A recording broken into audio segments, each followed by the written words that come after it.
So today I have the fantastic Dan Knowlton. We work with some of the biggest brands in the world to produce really creative social content and run social media marketing campaigns that outperform traditional marketing. The way we got some level of traction, the most effective thing we did was through educational content. We would learn all these different marketing strategies and apply them to our own business. It's like training a muscle. You need to create shit podcasts, shit videos, shit content to learn how to make good content. That's how you go through that. And you know this, we see B2B marketing managers and CMOs struggling with is convincing everyone else in the company to invest in something like this because it's so new and so different. People like sticking in the lane they're used to sticking in. I mean, I'm a marketeer that is an absolute sucker for marketing. I think we just hope, we're going to create that. People, work on their websites. Oh, I've done this great website. People are going to just come and find me. No, you need to get seen. Hey guys, and welcome to Marketing in the Madness. Now, I'm doing this really quick because I feel like as you all know, I hate this bit. I don't know why, I just really do. And I've got an expert content creator sat right next to me who I'm about to introduce you to. Oh, he wants to say something. No. Hi, guys. Hi, everyone. Spoiler alert. So today I have the fantastic Dan Knowlton. I'm going to stop looking at you. I'm going to start looking at Dan because I just feel much happier doing that. Yeah. So, Dan, do you know what? I'm not even going to introduce you. I'm sure a lot of our watchers, listeners already know who you are. Can you introduce yourself, what your agency does, what you do, and then I will grill you from there. Sure. So I run Knowlton, which is a creative video and social media marketing agency. We work with some of the biggest brands in the world to produce really creative social content and run social media marketing campaigns that outperform traditional marketing. I'm also the co-host of Business Anchors, which is a podcast I do with my brother, who's also my co-founder every week. We sit down, it's very uncorporate, and we talk about lessons we're learning whilst growing our agency, and also speak at different events around the world. Yeah. That's really it. And we're speaking together at an event in Ibiza. Well, not together, on different days. I think you're an actual speaker. I'm hosting a it's similar things. You're more important than me. You're on stage, baby. So I don't feel like you've done yourself justice here. So Dan and I met three years ago. I feel like I know you because we've met online various times, but just through Zoom or through screen. I think I first came across you through one of my team who'd spotted you on Clubhouse, and you were just like going off on Clubhouse. Did you do quite well on Clubhouse? No, I don't think I was ever on Clubhouse. Oh, you weren't? Okay, so that's not then. I don't think so. Was it not Clubhouse then? I think I was more of I signed up and I was like a viewer. I don't remember. Was I? It was so long ago. I don't remember spending much time there. Do you not? I might have done something. I might have done like a random one or two things. I don't know why I thought it was Clubhouse. Yeah. Anyway, one of the team will be able to tell me where we found you, but what they introduced me to you. I think maybe they were on a group on LinkedIn that they'd found from Clubhouse. There's definitely a Clubhouse. There's a Clubhouse in there somewhere, that has taken me down that train of thought. But anyway, why I want you guys to listen to Dan is I feel like you and your brother and Knowlton Brothers is it Knowlton Brothers? I want to call you the Knowlton Brothers. Our company's called Knowlton. Our surname's Knowlton. You can call us Knowlton Brothers if you want. I kind of refer to you as the Knowlton Brothers. Oh, yeah, we'll take that. A little bit like the Chuckle Brothers, and there is a bit of a potentially, I don't know if you want to be known as the Chuckle Brothers. Insult, are you slating me here? No, it's good. So what I'm getting to in a very long way is you have really taken off. Over the past 2 years, I have just watched you guys grow and grow and grow on LinkedIn. Not just your business, but also your own brand profiles on LinkedIn especially, but across a lot of platforms, right? Yeah. LinkedIn's where we have focused most of our attention on and where we generate a big chunk of our businesses through LinkedIn. So that's where we put a lot of focus. So I'm glad to see you noticed that. Yeah, well, I think your following's gone up from when we first met, we were probably similar. I don't know, I was stuck on 8,000 for ages, but I'm nearly at 10,000 now, and it's not actually about the followers. I've got an interesting story on that in a minute. So I'll come to that in a bit. But you've gone up I think 22,000 now. Something like that. Yeah. It's getting bigger and bigger and bigger. And I know why, because, and certainly this is a really interesting thing for us to dig into, but I think what you guys do, and you've branded advertainment, I think is really unique on LinkedIn. Not many people are, this very dry B2B, boring content. What you guys have done has kind of I guess injected some comedy, injected some fun, and we'll talk about those tactics, which I think on LinkedIn especially is quite unique. There's lots of people, probably more like me, that show up being quite human and people can empathize with that. But I think what you guys have done on that platform is enabled yourself to really cut through, because the noise that you're making is very different to the noise everyone else is making. Yeah, we literally accidentally discovered that approach as well, which was a weird one. So back in 2017, we discovered this approach we coined kind of advertainment.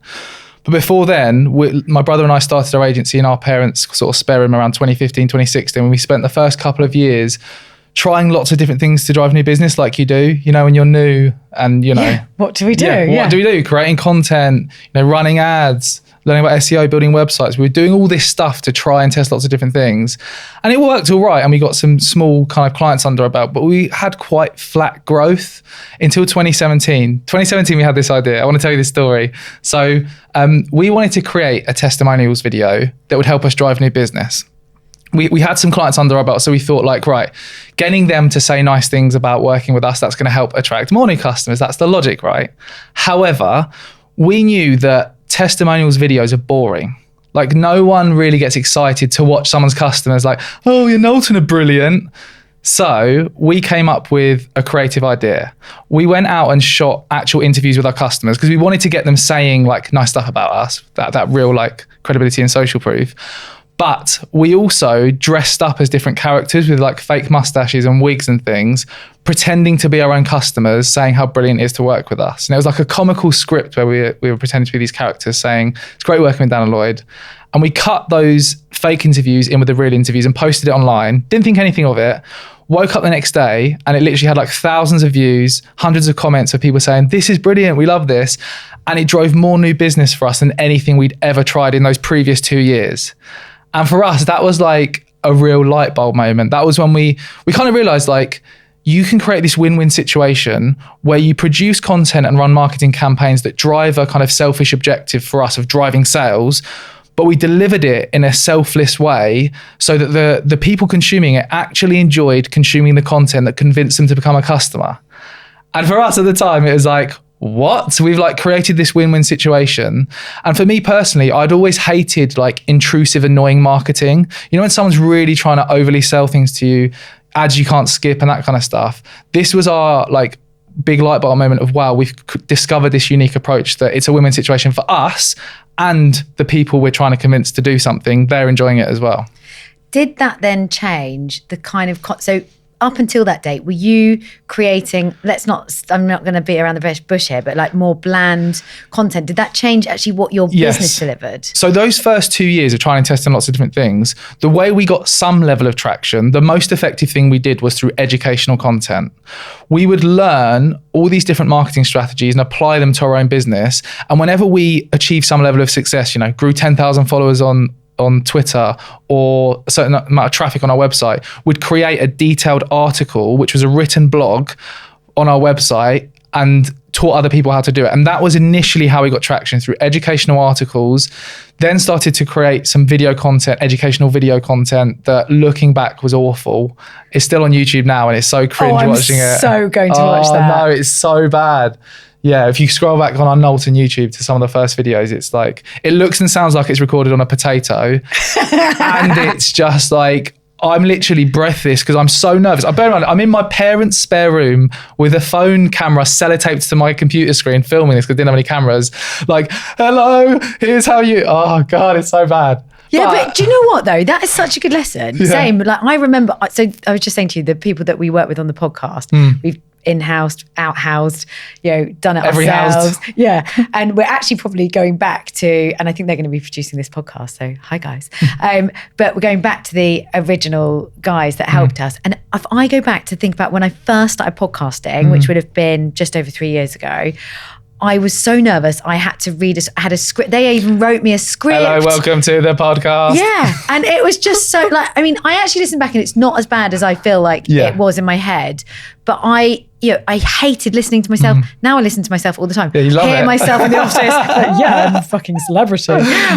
But it's really, really tough to do that first one. I think that's what puts a lot of businesses off. But just fucking do it. Because you are going to be shit. Yeah. That's the scary thing. It's not like, oh, we'll see how it goes. It might be good. No, in general, compared to what you want to get to, you are going to be shit. So you have to sit your ego down and know that it's part of the process. It's like training a muscle. You need to create shit podcasts, shit videos, shit content to learn how to make good content. That's how you go through that. And you know this, like. Yeah, totally. Some people are better at it than others, right? I mean, I would say you're probably quite a natural.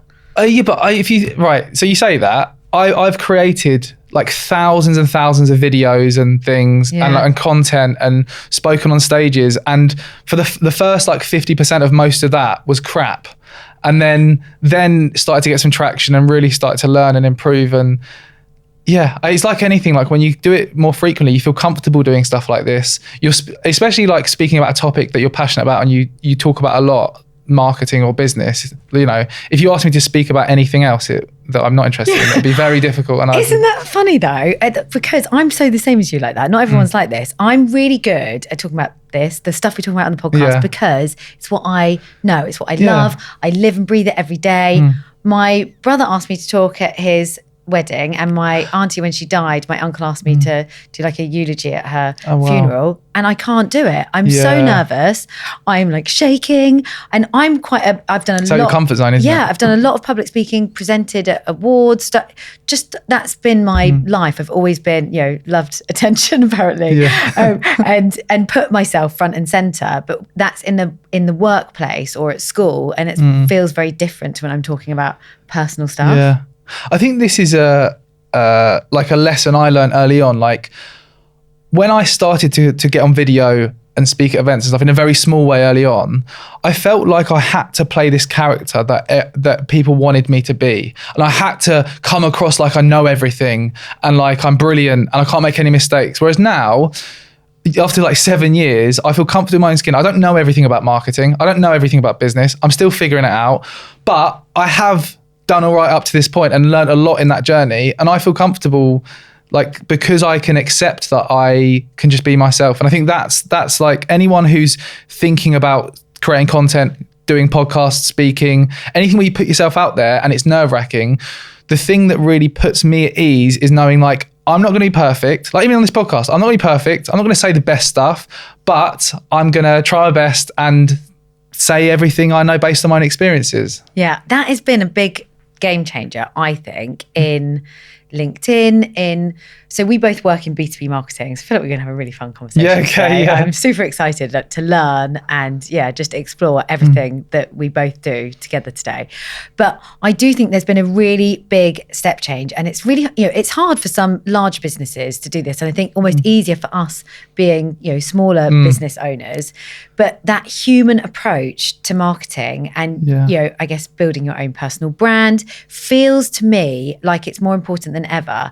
And if I look at, and this is really interesting about content, and we're going to dig into this, but you can, and I was talking to my non-exec about this week, is you can see some people on LinkedIn, on Instagram, Threads, Twitter, whatever, starting at TikTok especially, actually starting to build an audience. You look at them, you think, oh my God, they've got so many followers. But actually, sometimes when you look at even people with followers in over 100,000, mega, are they actually converting business off it? Or are they just talking so much about their personal life that they're attracting the wrong kind of followers? So I think when you're thinking about your strategy, one, you've got to make it personal, you've got to make it human. And there needs to be that element in there, but you need to think about who your audience are, what the value is, and what you're actually trying to achieve. Because I could post every day about being a female business leader and my journey, and that would probably get me more followers, more likes. And I fucking love talking about that because it's something that I'm really passionate about. My business today, if I then start attracting loads of, yes, I will attract female, leaders in the marketing B2B space, which is who I want, but I'm also going to attract females who are entrepreneurs who want to launch their own business, which isn't really an audience that I need to convert right now. So I think you've got to be really clever. And tomorrow I am planning a post to talk about, female leadership. I'm turning 41 tomorrow. Being I officially am fucking middle-aged. Jeez. That's a fucking thing. Yeah. What the hell? Yeah. How am I? I mean, I thought I was going to be dead by the time I was about 30. Anyway, so I'm still here. So I think you've really got to think about your content strategy and making sure that you're understanding the needs of your audience and developing content that is engaging them, helping them. So talk to me about, so you guys have done some great stuff. I mean, I literally love watching your content, and I'm going to talk about a couple of my favorites, which have blown up, which you'll know which they are. But talk to me about your strategy. So how do you define a strategy that is fun, engaging, and is actually going to help convert business? So it starts with two things. I think two clear objectives. One of them, the first thing we need to think about is, one, is the person we're trying to convince to do something with this piece of content, this marketing campaign, whatever it is this person consuming this piece of content enjoying consuming it? That's the number one objective before anything else, right? And this is why we have had so much success with like entertaining advertainment content, because when people are like, laughing, enjoying watching something. You know, people like watch a comedian, they're not switching off halfway through because they're enjoying it. They're like gripped and want to keep listening to it. It's a similar thing with what we've had success with in terms of that one pillar of like entertainment. So that's the first thing. Is the person consuming this enjoying it? The second thing is this piece of content helping us achieve some kind of commercial objective? So just creating funny cat videos could achieve that first objective. Lots of people like funny cat videos.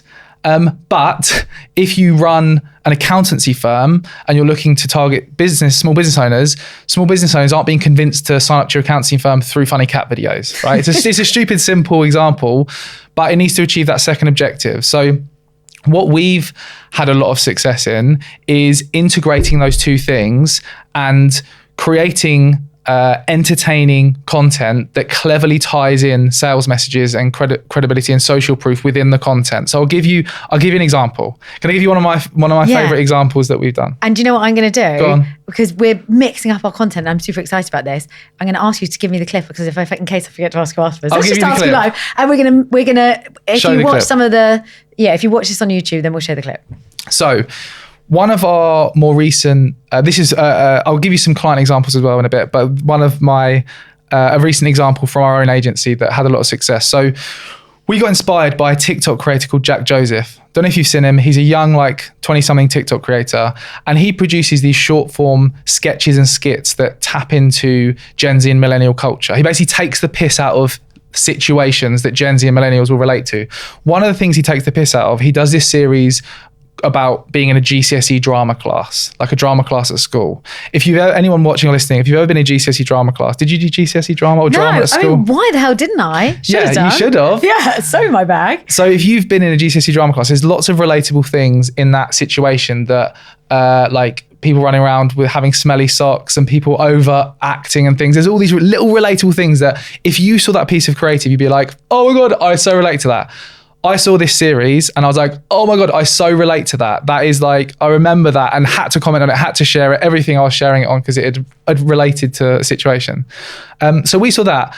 We wanted to, for our agency, wanted to create our own version of that video, taking the piss out of what it was like in a GCSE drama class. However, a video just taking the piss out of what it's like in a GCSE drama class would achieve the objective of being entertaining and the person consuming it would enjoy it, but it wouldn't help us sell more of our services. So what we did, we wrote a script for our video and social media marketing agency that was basically an advert. So it was talking about the problems we solve, examples of results we've achieved. It was a real advert for our agency, but we shot it and filmed it and then delivered it in the style of a GCSE drama class play, like taking the piss out of exactly how Jack Joseph did it, and definitely go and look at how he does this.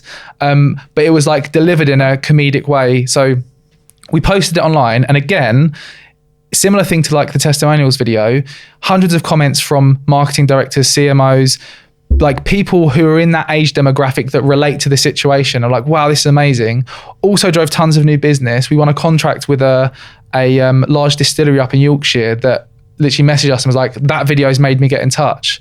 So we combined those kind of two things, that comedic approach, but delivered it in a strategic way. And that's what you need to be careful of, not just end up creating funny videos for the sake of it. Like we fell into that trap at one point, but it's not going to help you grow your business if it's not helping that second objective as well. Yeah, I think you've hit the nail on the head. You've got to, I think people forget. I don't know how they forget, but they do. They go for one of those things and they don't tie it together in the right way. And I think you can so miss the mark. Yeah. You can so miss talking to your audience.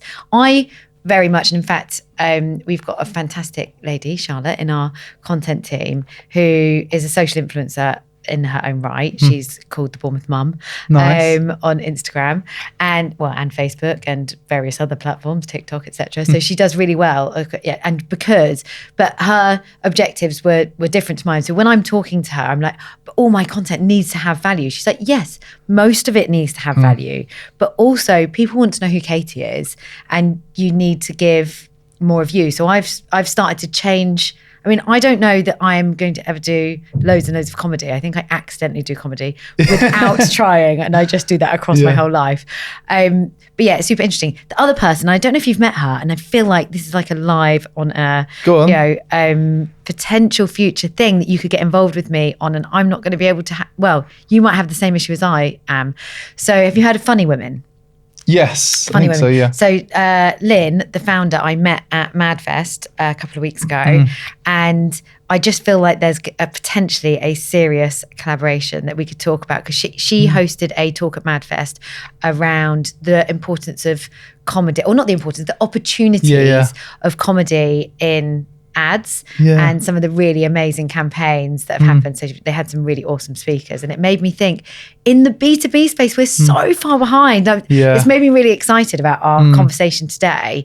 But I do think you've really got to think about what's the impact, what are you trying to do here? Unless you're a big B2C brand, and I think you can probably be a little bit more playful because you're just trying to capture attention and get brand recognition. In the B2B world, there's got to be some kind of value exchange or reason. Yeah, I think you've hit the nail on the head. And one of the things we see like B2B marketing managers and CMOs struggling with is convincing everyone else in the company to invest in something like this, because it's so new and so different.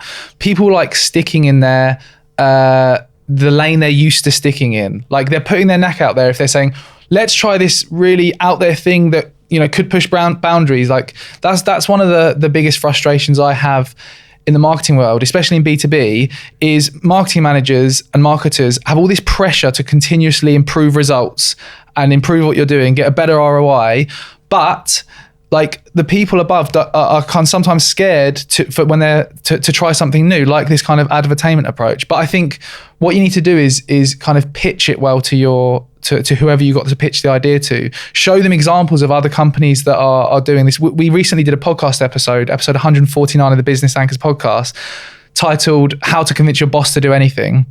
And we broke down this like 4-part framework that you can use to talk to them and convince them to invest in something like this. Because it is scary. It is scary, like, for them trying and testing something completely new. It needs to be in line with the brand. But there's other levers you can pull on though. Like, some brands, entertainment, it just isn't aligned with their brand. There's different levers that we found you can pull on. So nice, like this. Can I go through some of those levers? Yeah, give me your levers. So another one I absolutely love is nostalgia. So I'll give you an example.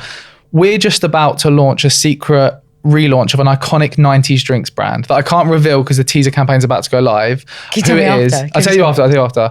But so iconic drinks brand from the 90s, we're relaunching in a really creative way. And one of the things we really wanted to tap into with this campaign was nostalgia. So we knew we were targeting millennials. We looked back at, like, in the 90s when this drink was really popular, what other TV shows were popular in the 90s that these millennials will think back to and like be like, oh, I remember that.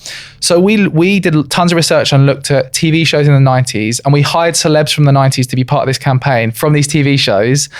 And we had them acting out iconic scenes from their TV shows, but in a parody kind of way with this new drinks brand. Oh my God, please tell me you've got Pat Sharp. What's that? Pat Sharp? I'm not saying anything. Oh my God, I really want to get, I'm so talking It'll be out soon and I'll share it with you. Yeah, cool. So we've really tapped into nostalgia there, because we've got a couple of celebs from the 90s that literally everyone will remember and be like, oh my God, I remember that. And the clever thing with nostalgia, when someone sees a piece of content online that they feel like, I remember that from the good old days. They can't help themselves but show that they remember by commenting on it and sharing it. You know, like if you see something like, I remember Tamagotchis, I remember Nokia 3310 phones or PlayStation 1s, and you comment on it because you're like, I remember, that's my thing. So it drives huge amounts of engagement and can help the campaign work really well. We also, cleverly, we didn't just look at nostalgic celebs from the 90s, we chose nostalgic celebs from the 90s that were still relevant. So one of them recently went viral, hugely viral, and became a meme across TikTok. I mean, no, you're not going to say who it is. Oh my God, I've got so many guesses in my mind. We came up with this really creative script where we're talking about this relaunch of this drinks brand with these celebs, acting out scenes that were related to the TV shows they were in. And it works incredibly well. Another example of nostalgia, one of our most successful initial sort of marketing campaigns for our own agency, we created a sketch called Marketing Channels in Real Life. So it was a job interview scenario, and we had different marketing channels interviewing for a job. Leaflets, SEO, YouTube ads, LinkedIn. Gold. And the script was really cleverly written. So the leaflets were like going, yeah, I enjoy what I do, but I'm usually chucked in a skip, and like it was relatable things of the marketing channels. I remember that. I've run campaigns and we used distribution companies when I worked in marketing years ago, because I am that old, as we've just discovered. But yeah, and we'd get phoned like, oh, we've got like a whole fucking box of leaflets, or like 100. We just found loads of leaflets shoved in a bin outside whatever block of flats. Like so that's the relatable thing, and that's why it was clever, because our target market is marketers from brands. One, it was highly relatable to that target market. It was about marketing channels, relatable situations to do with marketing channels that they would relate to. It was entertaining, so it kept the viewer engaged. Two, we cleverly integrated nostalgia by including references that people would remember. So one of the things we referenced was like ribbon saucy knickknacks, which is a crisp that I don't know if you've had knickknacks, really nice. But we referenced that in the script. One of the channels was like cold sales outreach, and it was someone doing cold sales outreach, and they mentioned ribbon saucy knickknacks. One of the most common comments in these hundreds of comments was everyone saying, I remember ribbon saucy knickknacks. I like knickknacks. Yeah. So it sounds like a really trivial. Like Cheetos, but hard. They were my freaking like the cheesy ones. Bloody lovely. Oh my God, I love them.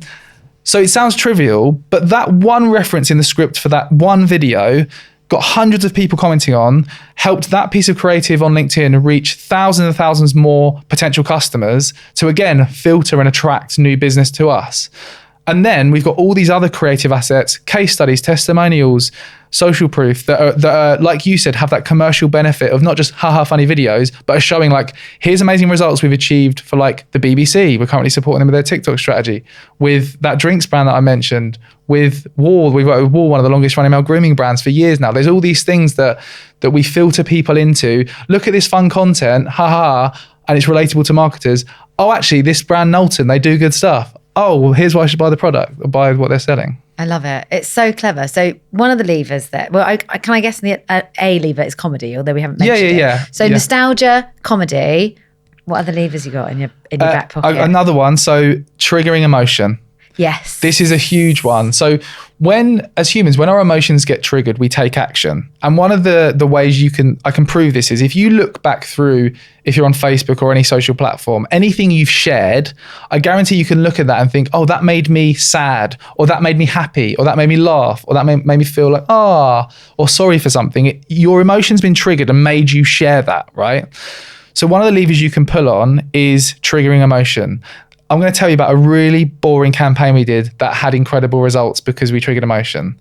So we worked with a company, wait for it, that sells safety gloves. Ooh, I think I've seen some of the content on this. So we work with a company called Stop and Go Safety Gloves. Yeah, I have seen some content on this. They've got these gloves that are like one side green, one side red. Really simple product. Yes. But the whole objective is to improve visual communication to save people's lives when they're like around maneuvering vehicles. So imagine a bin lorry reversing, and these gloves have green on the back. So when someone's going like that, it means to come towards you. When someone goes like that, it stops. So they're safety gloves. Clever.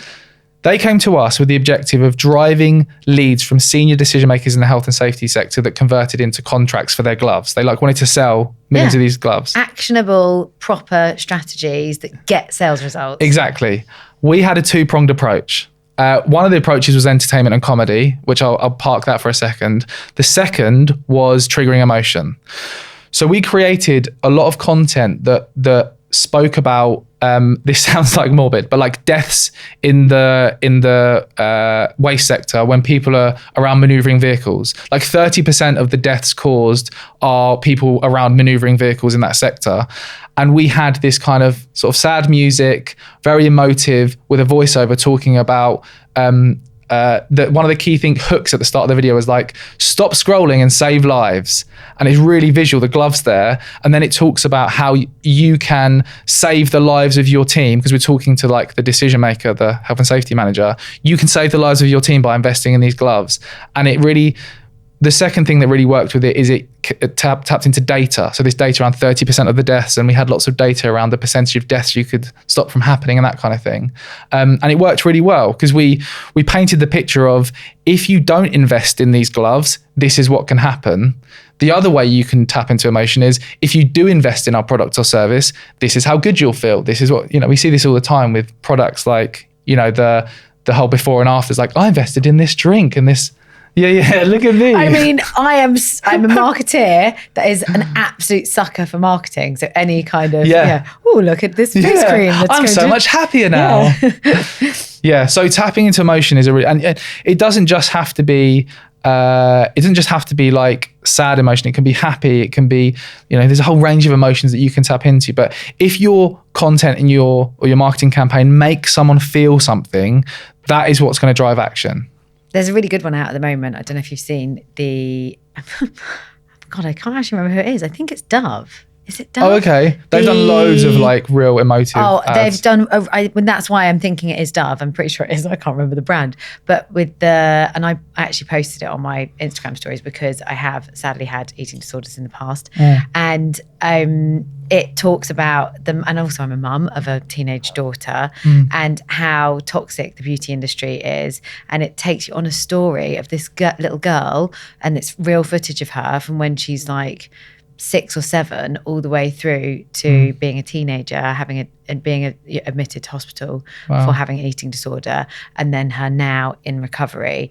And just it shows the content that she was looking at. It shows like, it's so, for me, that like grabbed me. That will make you like put your hand in your pocket and buy something, or like donate to a charity. That's why charity, you care so much. When an ad for like a charity really hits you, you don't care how much they're asking you to donate. You just do it because it's like, I want to help these people. And clever. But you can do it in a more positive way as well. Yeah, you don't have to make people want to cry. No, it's not. Yeah, you don't want to like manipulate people to feel. Do you know what I mean? It is true though, because I mean, we do this in our email marketing campaigns, in our content campaigns. Like you do, we, rightly or wrongly, we will. In a nice way, this is going to sound much worse than what I wanted to say. What you're going to say now. But like, utilize the power of guilt. So for instance, we do a lot of kind of demand gen, lead gen style events for, big MarTech companies that we work with. And if someone doesn't show up to an event, we're much more likely to be able to book a meeting with that prospect because they feel guilty because they didn't turn up. We're waiting there for you and you didn't turn up. We paid for your food, you didn't show. So we're much more, then we strike at the right time when they're, oh my gosh, I feel like I owe you something. So there is, I'm not saying use the power of guilt, but I think there's a line though. The main thing for me is intent with anything like this around ethics and stuff. Is your intent in the right place? Like, are you just trying to manipulate someone vulnerable who can't really afford to go to smart? Like, no, you're not doing that. You're, Do you know what I mean? Is there a genuine value exchange? And I think that certainly in I mean, you do a bit more B2C probably than we do. We're purely B2B, but in our world, is there genuine intent or value exchange on for both parties? And usually the reason they've signed up in the event example, the reason they've signed up is because they're interested in the subject and they probably need help with whatever it is that we're talking about on that day. So so it's not like Brian, it's like, look, you couldn't come. Do you want us to come and share some of the insights and give you some of the learnings? I think it's a nice bit of bribery. I think that's a good point in terms of sales. Like, I sort of head up all the sales for our agency. It's so much easier selling something that you truly believe in, that adds value, like you said. So much better. Trying to push a product or service that you don't believe in is very difficult. Whereas I find when doing sales calls and pitches, I'm so passionate about what we do, and I know we've got the evidence and data to show that it gets a good return on investment now, like 7 years in, that I feel so confident. I look back at like when we started and we had no customers, no case studies, no testimonials. How on earth did I sell anything then? Because I must have somehow, but like... That's right. But that's the human element, right? Yeah. Like, I mean, which I guess if it isn't a lever, should be a lever. Yeah. Is, there is, people engage with people, whether you're doing a B2C campaign, a B2B campaign, whatever it might be, you are much more likely to build trust and engagement if you're a human. So, a lot of the campaigns that we do, we're putting people front and center. We don't advise our client, when we're doing email campaigns, we don't advise to spend hours designing beautiful campaigns to attract an audience in. When you're on a nurture journey, that's fine. Do beautiful designed emails. Human to human, but first up, seeing a face and a person. Exactly. We're doing plain text emails that look like it's a person, or developing content that's person to person. I do think like it's easy for us to sit here and say this about being human and stuff. Like, you're brilliant at being yourself and not everyone is. No, not everyone is. I think that's the challenge. Like, just saying to, there's all these sort of personal brand companies popping up on LinkedIn and stuff. And I bet they've got a challenge of like trying to get a CEO who, let's build your personal brand, trying to get them to come across well on camera. It's really awkward, is bloody difficult. Yeah. Like, because especially if you haven't, you could be a really senior C-suite exec or whatever and have lots of experience in your field and be an expert, but you might not have spoken in front of many people on camera and stuff, and you can be completely like starting from ground zero. So it is challenging, but I think, like we said earlier, it's like training that muscle.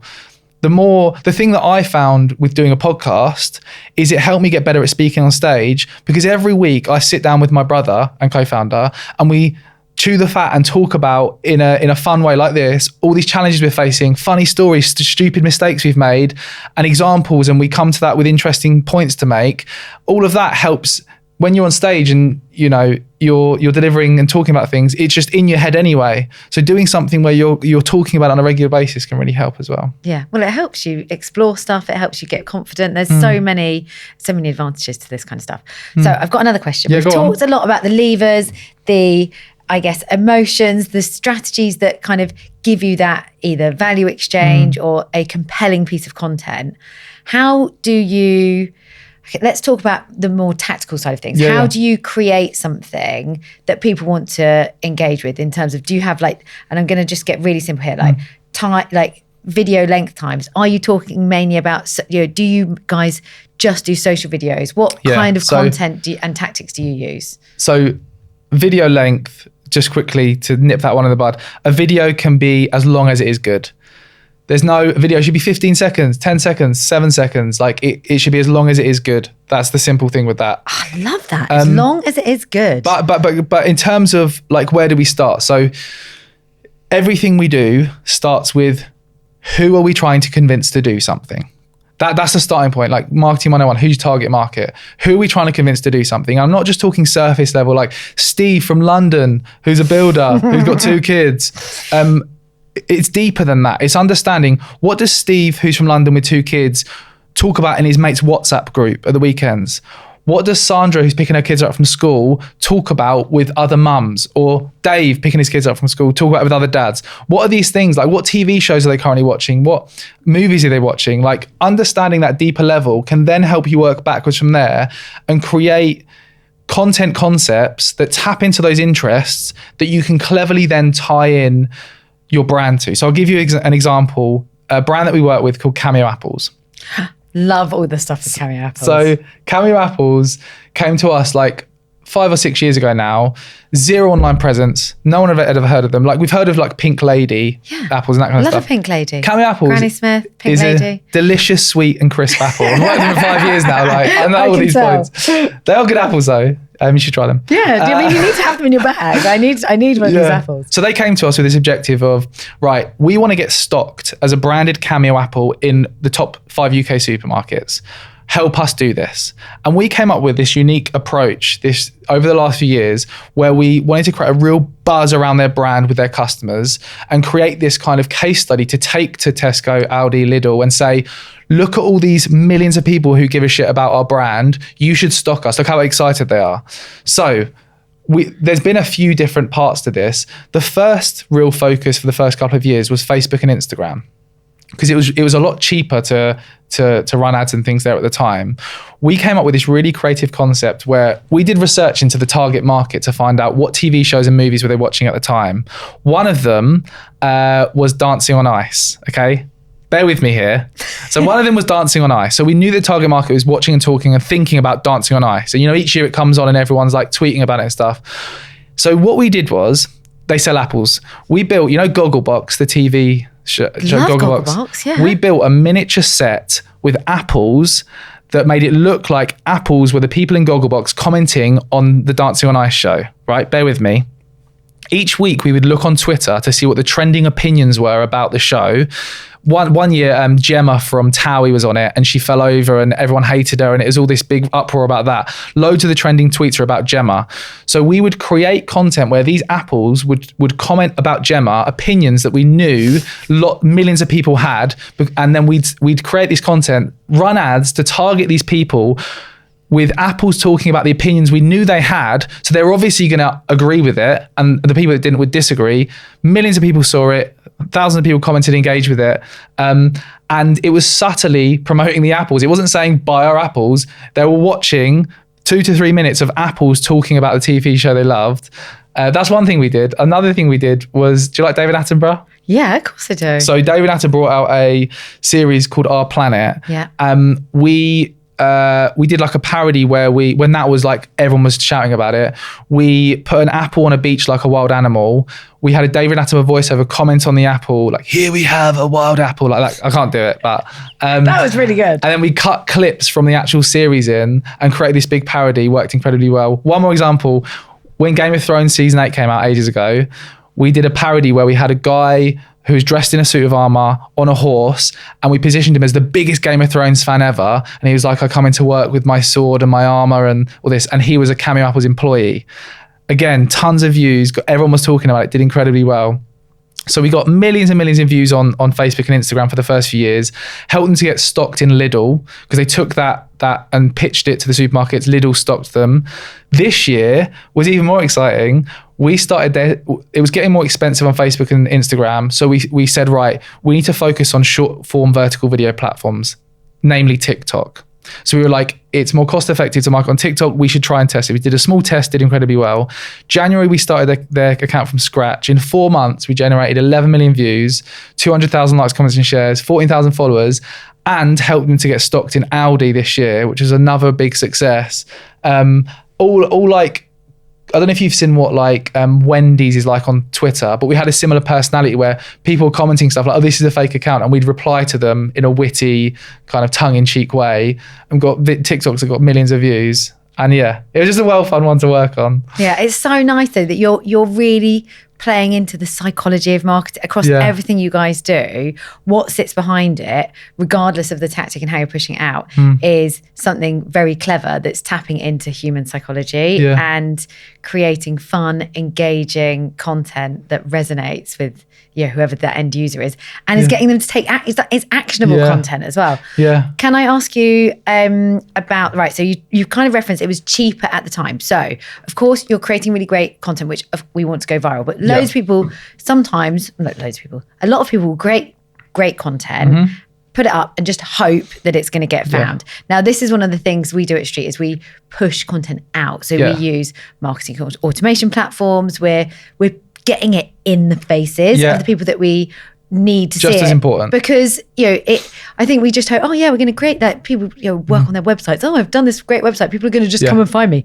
No, you need to get seen. So talk to me about how for a business brand that's trying to do this from scratch, how do they get themselves out there, and what kind of strategies do you use to kind of elevate that content? A whole range of things. So the first thing to note is, without a distribution strategy, you're burning money. Creating the best content in the world with no distribution strategy is burning money. So it's so important you focus on both of these things, which is a really good point that you've made.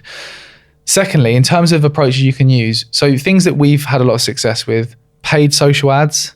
Like right now, this is quite new, but LinkedIn have just brought out thought leader ads on LinkedIn. I've seen that. So I'm about to try it. the most annoying thing I found about LinkedIn in the past is they'd only let you run ads from your company page, and company pages are so much more difficult to grow. No one gives a shit about them. This is the generalizing, but it's true though, because people are so worried about their company page, but actually it's the people's pages that you need to care about. People want to hear from people. So for us, it was frustrating because we drove a lot of business through my personal LinkedIn account, but we had to run ads through our company page that not no one, but like, you know, less people. Yeah.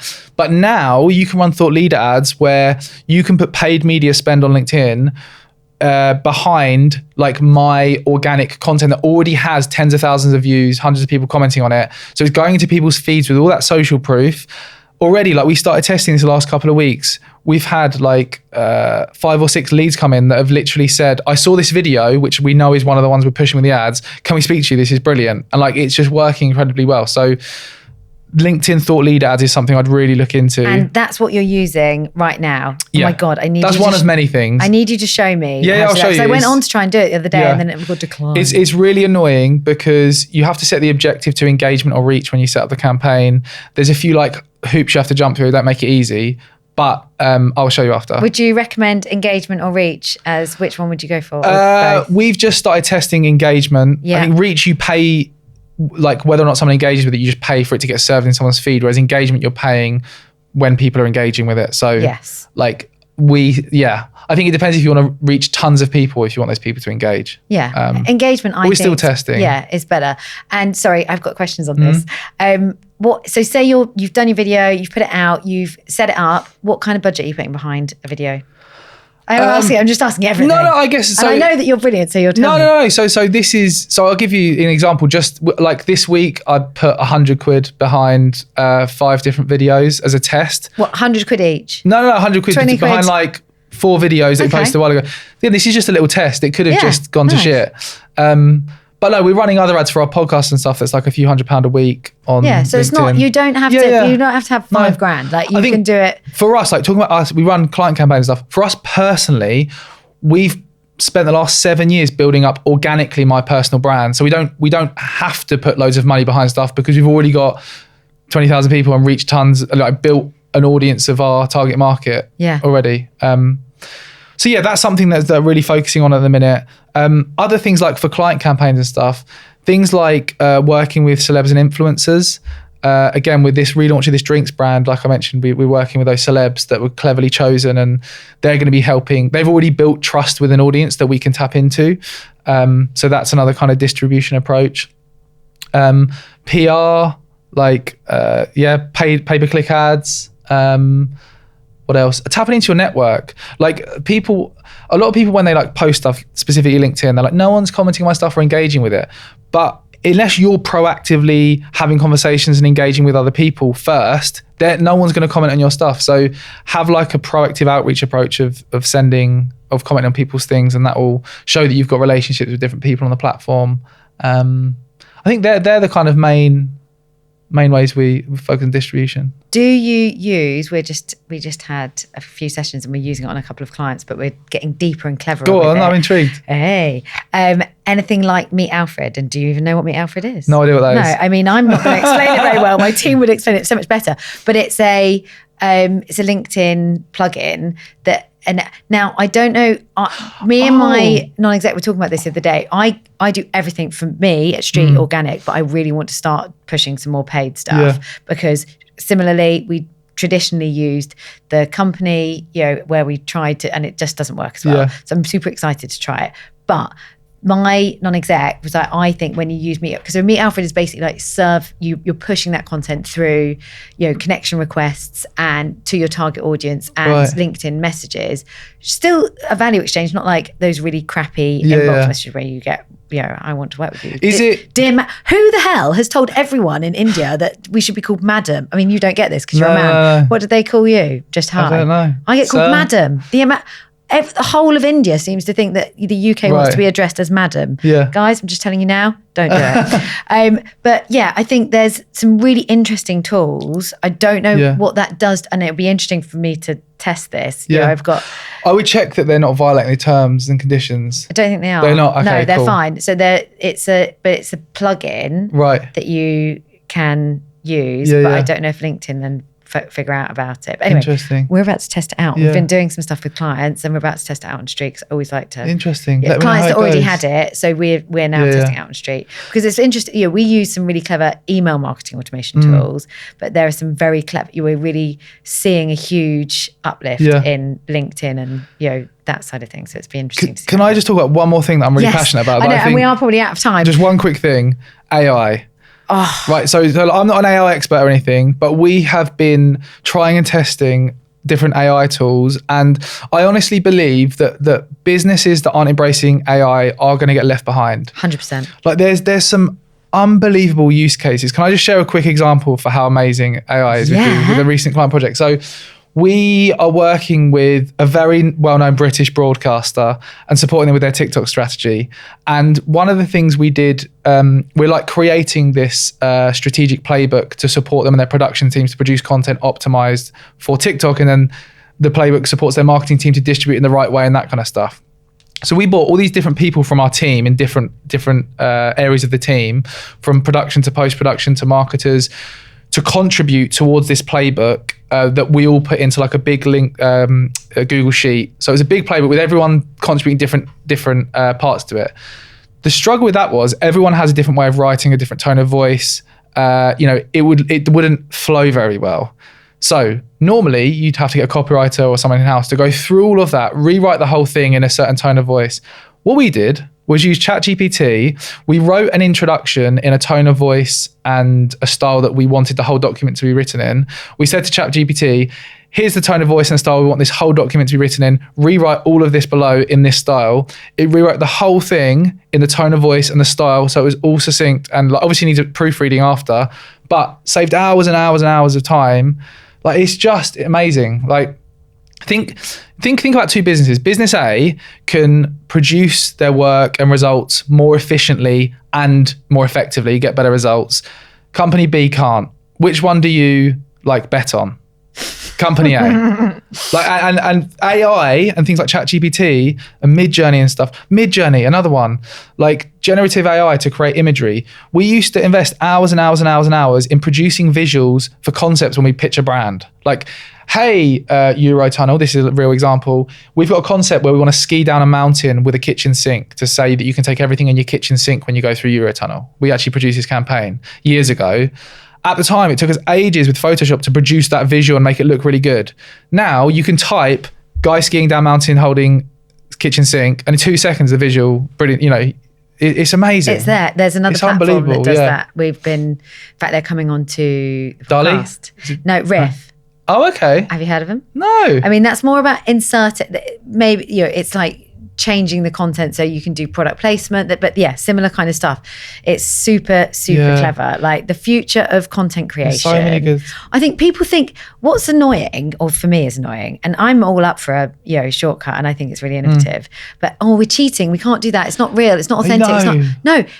Even just running I'll write a post, and I'll literally say write a post in the style of Kate Street. You can even put your profile in, so it knows who I am. Yeah. And these are the key points that I want to make. And then I'll read it and I'll change it, and then I might run it again and go spell check it, grammar check it, make it sound a bit funnier, whatever it is that you want to set. Like, it's so bloody clever. If I said to you, right, you can hire a full-time data analyst that is more clever than any data analyst you can possibly hire, that reads like 20,000 words a second for $20 a month, like, you do it, right?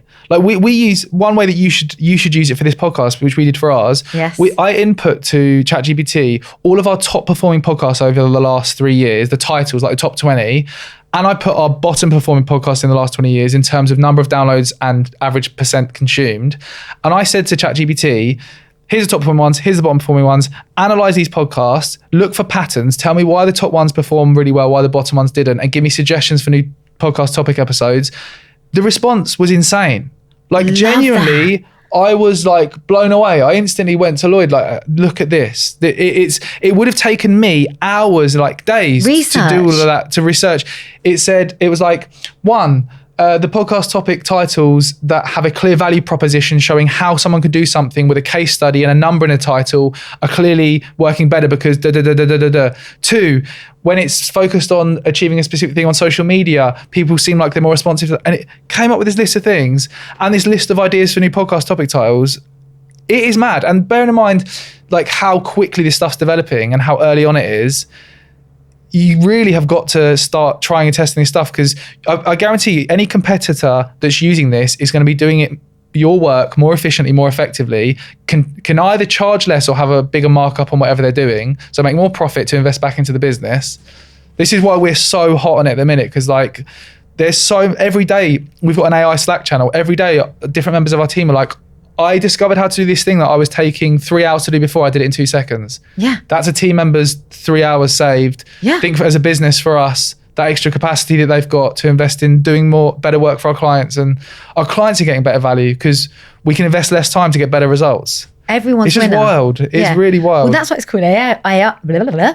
That is why it's called AI, right? Because it's artificial intelligence. It's intelligent. It makes us more intelligent. Yeah. It enables us to do things faster, quicker, with more insight based on what's going on the internet. So it is definitely the future. We use it, and my best performing team members use it every single day. We adopted it early. We went on the paid plan. It's $20 a month for ChatGPT. Yeah, Insane. Makes no impact.